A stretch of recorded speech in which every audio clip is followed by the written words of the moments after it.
Hello viewers, welcome back to my channel. আমি আজ আবারও একটি নতুন ভিডিও নিয়ে চলে এসেছি। ভিডিওটি প্রথম থেকে শেষ পর্যন্ত মন দিয়ে দেখুন। এই গাছটি আমার ডবল পেটাল করবী ফুলের গাছ, যেটা হচ্ছে পিঙ্ক কালারের বা গোলাপি রঙের ফুল হয়। এই যে দেখুন, কেমন থোকায় থোকায় ফুল ধরে আছে, কত বড় সাইজ দেখুন। শুনুন, সব কিছুই এই যত্নের ওপর নির্ভর করে। সঠিক পরিচর্যা বলতে সঠিক খাবার, ঠিকমতো সানলাইট, রোগ পোকা দমন, পরিমাণ মতো জল, এগুলো জানতে পারলেই এই করবী ফুল আপনার প্রচুর ফুল দেবে। বিশেষ করে এই শীতকালেও দেখুন প্রচুর কুঁড়ি, প্রচুর ফুল। কি এই সিক্রেট টিপস বা এর পরিচর্যা আমি এর আগেও চ্যানেলে ভিডিও দিয়েছি। সেই সব ভিডিওর লিংক আমি ডেসক্রিপশান বক্সে দিয়ে দেবো। অবশ্যই আপনারা সেই লিংকে ক্লিক করে আগের ভিডিওগুলো দেখে নেবেন। 6 মাস আগে আমি এর ভিডিও করেছিলাম, সাথে আমার যেটা সাদা করবী সেই গাছটিও ছিল। তা আজ দেখুন ডিসেম্বর মাসেও কত সুন্দর ফুল ফুটছে, প্রচুর কুঁড়ি, এখনও কুঁড়ি, অনেক কুঁড়ি। তা এই সময়ে কি খাবার হবে, কি পরিচর্যা হবে, সেগুলোই আমি বলবো। দেখুন, আমি প্রত্যেকটা ভিডিওতেই বলি, যারা নিয়মিত দর্শক তারা তো বুঝেই গেছেন, জেনেই গেছেন। আমি আবারও বলছি, কেননা এই ভিডিওটি অনেক নতুন দর্শকরা দেখবেন। তা যখনই কুঁড়ি বা ফুল থাকবে গাছে, তখনই গাছের ফসফেট আর পটাশিয়ামের চাহিদা বেড়ে যায়। এখন কি করতে হবে, আমাদের টবের মাটিটা, এখানে একটা যে 20 লিটারের যে জলের ড্রাম, তার হাফ করে বসানো আছে এই গাছটি সেই ড্রামে। তা এখন আমরা ছোট ছোট আগাছাগুলি তুলে নিচ্ছি আর নিড়ানির সাহায্যে দেখুন মাটিটা খুঁড়ে দিচ্ছি। এই মাটিটা আপনাদের অবশ্যই খুঁড়ে দিতে হবে খুব ভালো করে, আস্তে আস্তে। নতুন বাগানিরা খুব ভালো করে দেখুন, আস্তে আস্তে মাটিটা খুঁড়তে হবে। তা এই খুঁড়ে এখন কি করতে হবে, এরম নিম খোল দিয়ে দিতে হবে। এটা যেহেতু একটু বড় পট, আপনারা একটু বেশি করে দেবেন। আমি তো এটা একদম বড় মুঠো করে তো নিইনি, অল্প করে তুলছি আর কি। মোট কথা বড় মুঠোর 1 মুঠো দিতে হবে। আমি 2বারে দেখালাম আর কি। তা নিমখোলটা তো দিতেই হবে পোকামাকড় দমন করার জন্য। এইবার যে কলার খোসার ডাস্ট, ওই 2 থেকে 3 চামচ কলার খোসার ডাস্ট, কলার খোসা শুকিয়ে ছোট ছোট করে কেটে আপনারা মিক্সিতে ডাস্ট করে নিতে পারেন। সাথে 3 চামচ বোন মিল, যেটা হচ্ছে হাড় গুঁড়ো।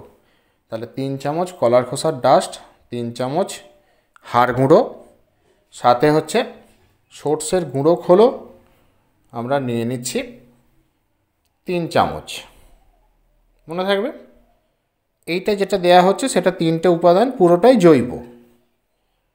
এই জৈব 3টে উপাদান আপনারা মিক্সড করে আপনাদের যাদের এরম করবী গাছে ফুল ফুটছে তারা এরম ধারে দিয়ে দেবেন। আমিও দিয়ে দিচ্ছি, দেখুন মনে থাকবে। এটা তাহলে আমরা এখন ডিসেম্বর মাসে দিচ্ছি, কেননা এই ফুলগুলোকে আরও ফোটাতে হবে আর কি। যতগুলি কুঁড়ি আছে সব কটা কুঁড়ি আমরা ফোটাবো, সেই জন্য আমাদের এখন ফার্টিলাইজার দিতে হবে। দিয়ে ভালো করে মালচিং করে দিচ্ছি, আমি মালচিং করে আমি জল দিয়ে দিচ্ছি। দেখুন, খাবার দেওয়ার পরে অবশ্যই আপনাদের জল দিতে হবে। আর যেদিন খাবার দেবেন তার আগের দিনও মাটিটা ভিজিয়ে রাখবেন। এইগুলোই জানার বিষয়। এইবার আমরা কি করব, ঠিক এর 1 সপ্তাহ পরে, যেহেতু এটা ওই 24-25 ইঞ্চি মতো, সেই জন্য আমরা 25টি দানা ডিএপি ঠিক দূর দিয়ে টবের কিনারা বরাবর, মানে টবের কিনারা দিয়ে আমরা কিন্তু ছড়িয়ে দিচ্ছি। গোড়াতে দেবেন না, এটা মাথায় রাখবেন, কেন রাসায়নিক যেহেতু এগুলো। আর ঠিক এই চামচের 4 ভাগের 1 ভাগ আমরা সিঙ্গেল সুপার ফসফেট দিয়ে দিচ্ছি।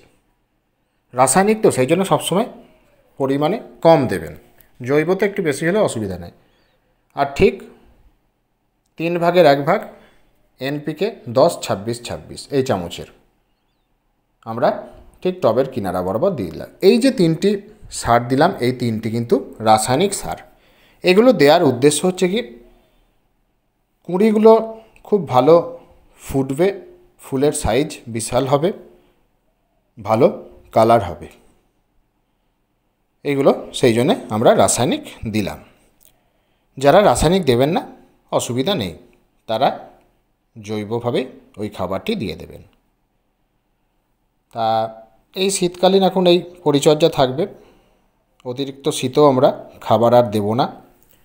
এখন এই যা ডিসেম্বরে দিয়ে দিলাম এই খাবারই চলবে। এখন শুধু ফুল সানলাইটে থাকবে আর পরিমাণ মতো জল একে দিতে হবে। তাই এই যে দেখুন এখনও প্রচুর কুঁড়ি গাছে, এই কুঁড়িগুলো যাতে ঠিকমতো ফোটে, প্রচুর ফুল হয়, সেই জন্যই আমরা এই শীতকালীন পরিচর্যাটা করলাম। বুঝতে পেরেছেন? আচ্ছা, এখন এই যা খাবার আমরা দিয়ে দিলাম, মানে যে জৈব আর হচ্ছে রাসায়নিক, এখন অসুবিধা নেই, চলবে। তা যেহেতু গাছে প্রচুর কুঁড়ি আছে, আমরা এক কাজ করতে পারি, এই খাবারটা আমরা 15 দিনে একবার করে এখন দিতে পারি, মানে এই ডিসেম্বরে 2 বার খাবার পড়বে। আর আমরা জানুয়ারি ফেব্রুয়ারিতে আর দেব না, আবার আমরা ফেব্রুয়ারির শেষে বা মার্চের প্রথমে আবার এই গাছের প্রুনিং রিপোর্টিং আমরা করব। তা সেই জন্যে আমরা এই কুঁড়িগুলো ফোটানোর জন্যই 15 দিনে এই খাবারগুলি একবার করে ব্যবহার করব। আর জৈব ব্যবহারের 7 দিন পর রাসায়নিক ব্যবহার করব। এইভাবেই এরম পরিচর্যা চলছে। আর রোগ পোকা যাতে না আসে, কাকা যে জৈব কীটনাশক 1 ml 1 লিটার জলে গুলে বিকেলবেলা ভালো করে পাতাতে স্প্রে করে দিতে হবে, তাহলে আর রোগ পোকা আসবে না। যদি ভিডিওটি ভালো লেগে থাকে অবশ্যই লাইক করুন, বন্ধুদের সাথে ভিডিওটি শেয়ার করুন, কিছু জানতে আমায় কমেন্ট করুন। যারা চ্যানেলে নতুন তারা চ্যানেলটি সাবস্ক্রাইব করুন। Thank you.